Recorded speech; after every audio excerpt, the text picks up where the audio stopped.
Hello everyone, welcome to the week 3 of our team building analysis for the Multi-Battle League. I am Sarah B. Joe and I'm here with the lovely Marty.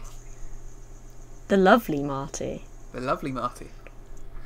If you say so. And we're here to discuss our week 3 team. Now, week 1, that was a mess. We can't deny that. Week 2, that was a lot better. We had an amazing battle, but it ended not in our favour. So week 3 we need to, try and win something. But that would be good. But we are against Duncan, and Duncan's a really seasoned battler, and Shofu knows what he's doing as well. So this is going to be an uphill battle again. So we're starting up with almost all the uphill battles for us. Like later on, I think we're apart from Dream Ball. That's why I said nearly all. Later on, I think we're going to have an easier time, but it's hard to say. I mean, no offence other teams, but we did kind of get thrown into the deep end here. Yeah, I mean, everyone here is pretty good and knows what they're doing anyway. It's just... yeah. Okay, so let's get right to it, because we do want to keep this shorter than usual, because... yeah, because we've been told off. We haven't been told off, but people prefer it to be short, so we'll go in quickly and just give our thoughts. Right, the first one, their S tier pick, was Tapu Koko. Yeah, Dazzling Gleam is scary. Yeah, Tapu Koko is really one of the linchpins in VGC, and with good reason. But yeah, because of electric terrain, typically, that prevents Pokemon from falling asleep. And it powers up the thunder, well, the electric type moves. I didn't know it prevents Pokemon falling asleep. Yeah, I mean, all the terrains, wow, they've got other things other than just boosting the types, like psychic terrain, blocks, priority moves, and grassy terrain. It gives health back to Pokemon on the ground. Okay, so looking at what we have, I think Garchomp should come into this Magnezone. Yeah, Garchomp's got the fear of it a little bit due to Dazzling Gleam, but Tapu Koko's special attack isn't that high, so Garchomp should be able to survive a Dazzling Gleam. And Guzzlord's another option. It can do the Poison Jab and the Earthquake, and it can take a Dazzling Gleam from a Tapu Koko. It only does like 25%. Oh, this is going to sound so stupid. I didn't even realise it was part Fairy. Okay. Oh dear. Well, I'm just so rusty. Like, I didn't bother much with the end game. Yeah, okay, well that's why I'm here. Yeah, we'll often see it with things like Volt Switch, Thunderbolt, Protect, Hidden Power. I'm guessing that's going to be, well, varied moves. Ice is a common Hidden Power. But if we see a shiny Tapu Koko, then we know it's timid. Tapu Koko's a very fast Pokemon, so if they're focusing on Tapu Koko, then Trick Room. Our team works well in a Trick Room. Yeah, it's also got U-Turn, which is a bit dangerous for Cresselia. Yes, but that's not that common, but they might bring it. You never know, anything could happen. Anything can happen in MBL. For all we know, they're going to attach the Buginium Z and have a Savage spin out from that U-Turn onto Cresselia. Eesh, that's a scary thought. Yeah, Tapu Koko, we've got poison moves, we've got ground moves. I mean, Nidoking can deal with it with such ease. Yeah, yeah.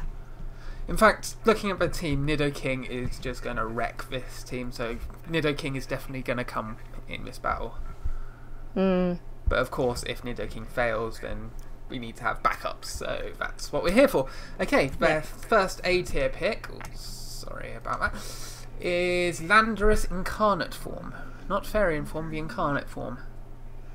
And that is scary. Yeah, I'm just looking. What have we got here? I mean, Glalie can deal with it. I mean, it does have superpowers, so that could be an issue. And we could put Ice Punch on Medicham and Ice Beam on Nidoking, I guess. No, can an Ice Beam? Maybe.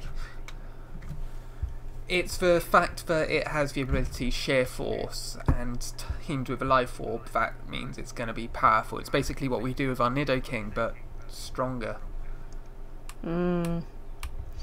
Yeah, Landorus can do a lot. Oh, I didn't know it could learn Psychic as well. Knock off. And obviously Earthquake. Yeah, but I don't know, I think we'd see it running similar to how we'd run Nidoking, Earth Power, things like that. Get the Sheer Force boost and get the Life Orb boost. If it has a Life Orb, it might be sashed. But Ice moves can deal with it, or we could put in... We don't have any water, no. So we don't have any water or grass in our team, do we? We can put Water Pulse onto Nidoking. Nidoking's great. I mean, Nidoking's pretty good against this whole team, actually. Yeah.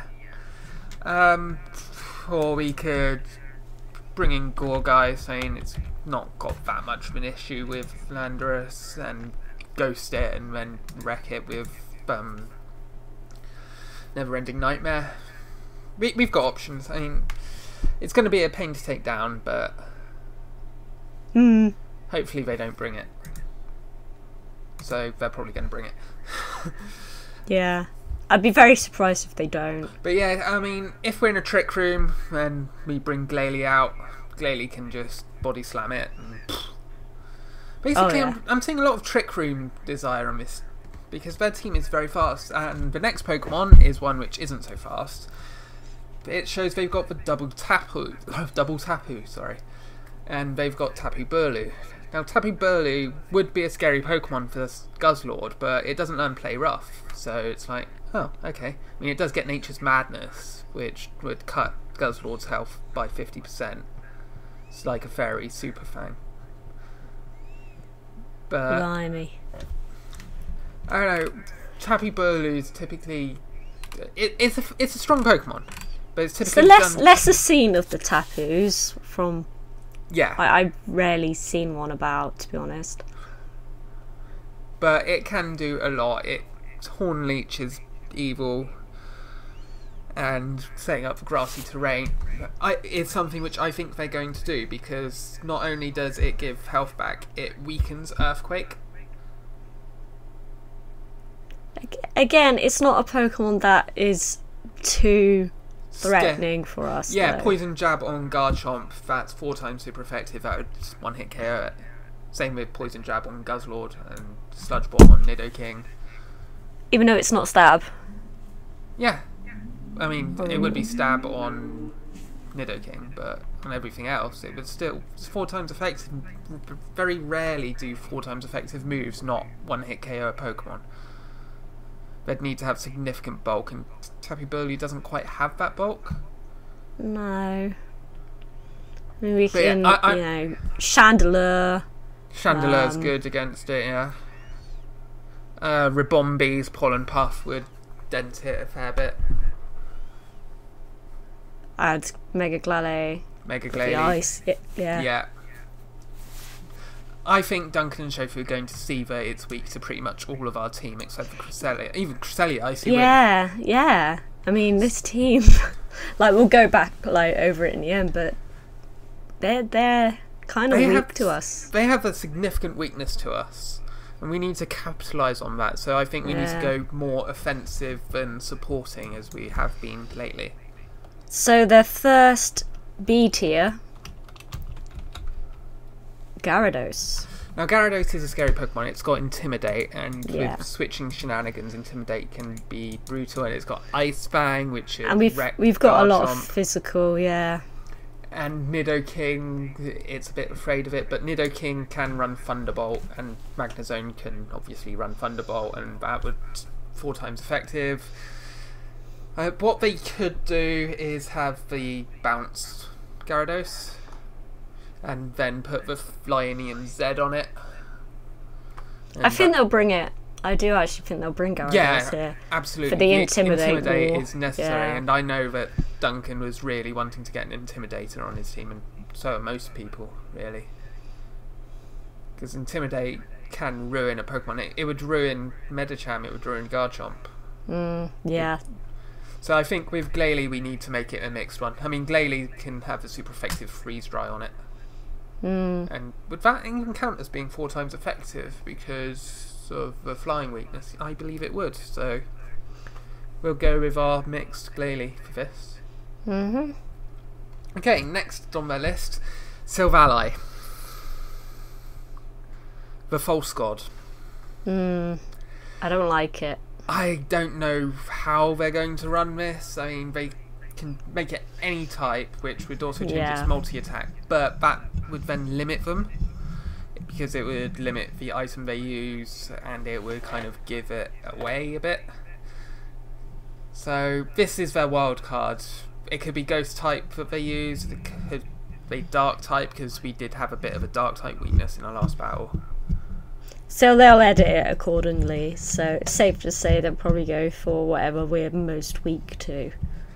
Yeah, which I'm thinking is dark type, but then that puts them at risk from Medichan. Or it could be fairy type, could be ice type. It's a massive wild card, but it's got average stats. I mean, its base stat total's what, 570.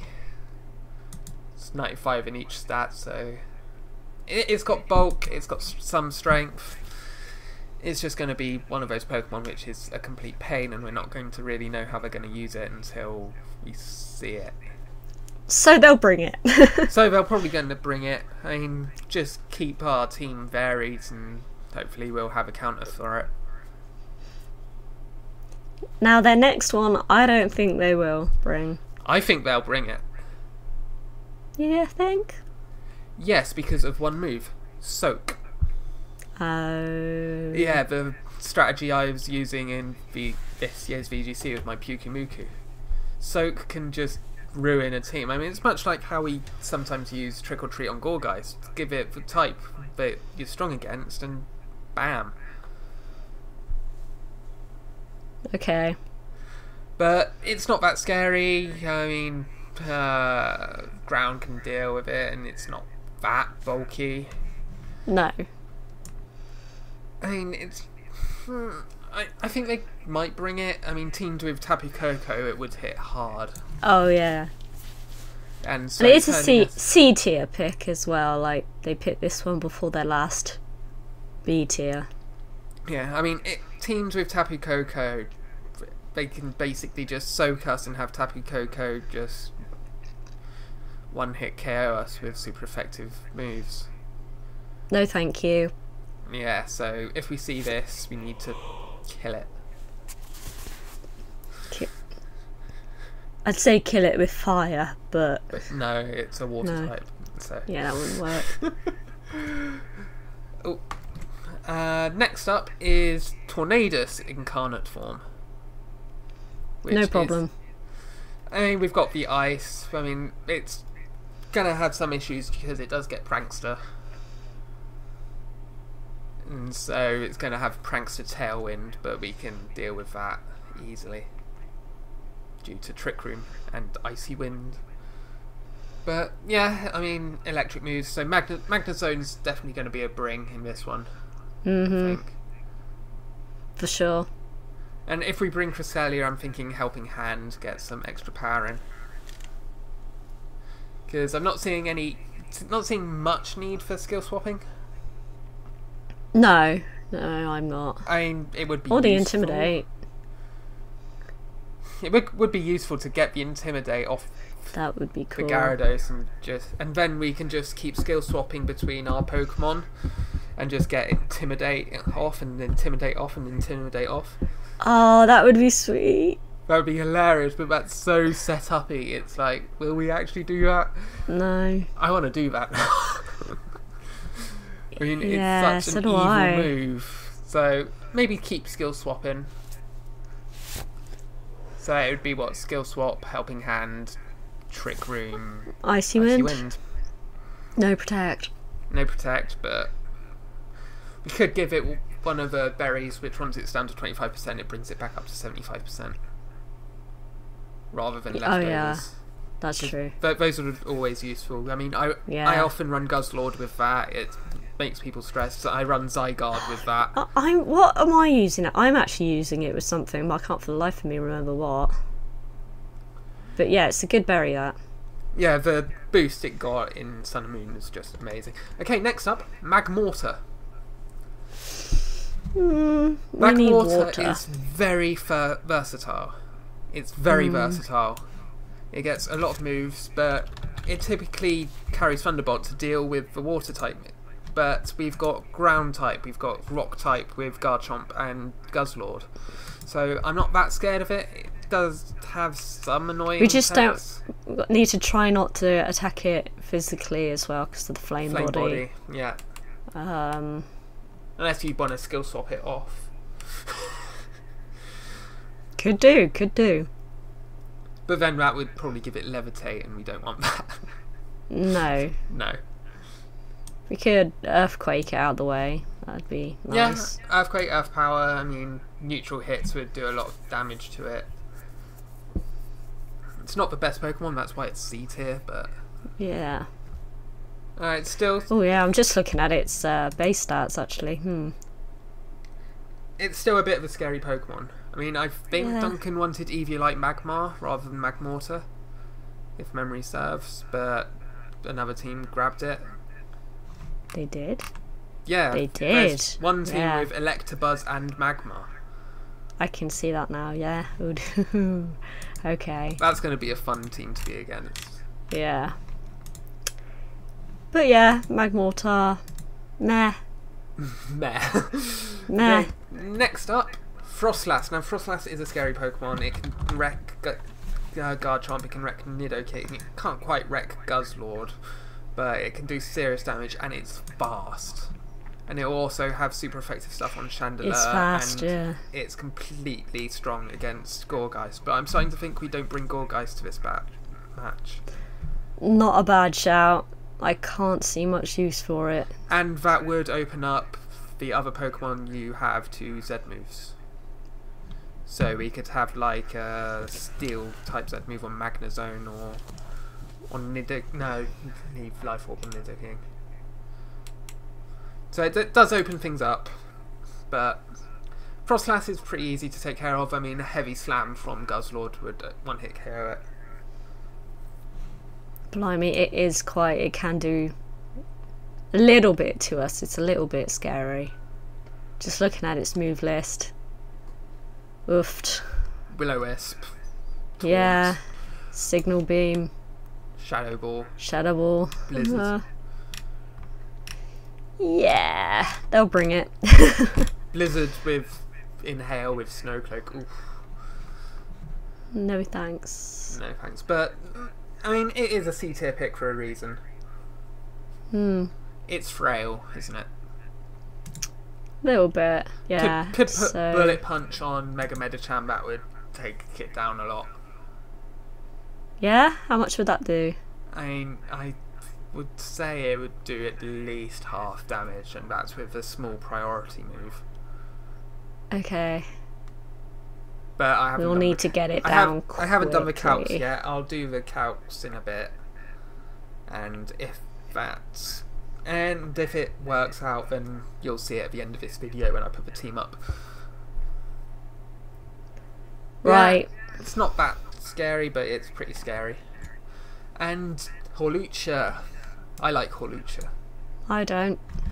Really? No. Not even Ash's one. It even had its own thing. No. But it's so cool. Power Herb the shiny one's alright. Power Herb Sky Attack with Unburden is brutal. Speed is doubled on held item loss. Boost is lost if switches, gets new item / ability. And it also gets Sky Drop, which is a move we don't want to see. Should have banned it. It's a C tier Pokemon. It's not hard to take down. It's just if you let it set itself up, then it. I mean, Trick Room seems to be another thing in this thing, so we should probably carry Trick Room on Cresselia for sure, and maybe I'll put it on Chandelure. Yeah, I do have a few Chandelure with Trick Room actually lying about because that's how I used to run it. And we do have the quiet Chandelure from last week. Yeah, that was okay. That Chandelure. Did we even use it? in the battle? I can't remember. It was like I don't think 4 days ago. 3 days ago. Actually, no, 2 days ago. But I don't remember. I mean, it's definitely an option. We carry Trick Room. Trick Room would be quite useful because they have a very fast team. Aside from Tapu Bulu, their team, and I guess Magmortar, their team is pretty fast. It is a bit, yeah. It's just notice even their frail ones. They're fast. That's why they're frail. They're fast and they hit hard.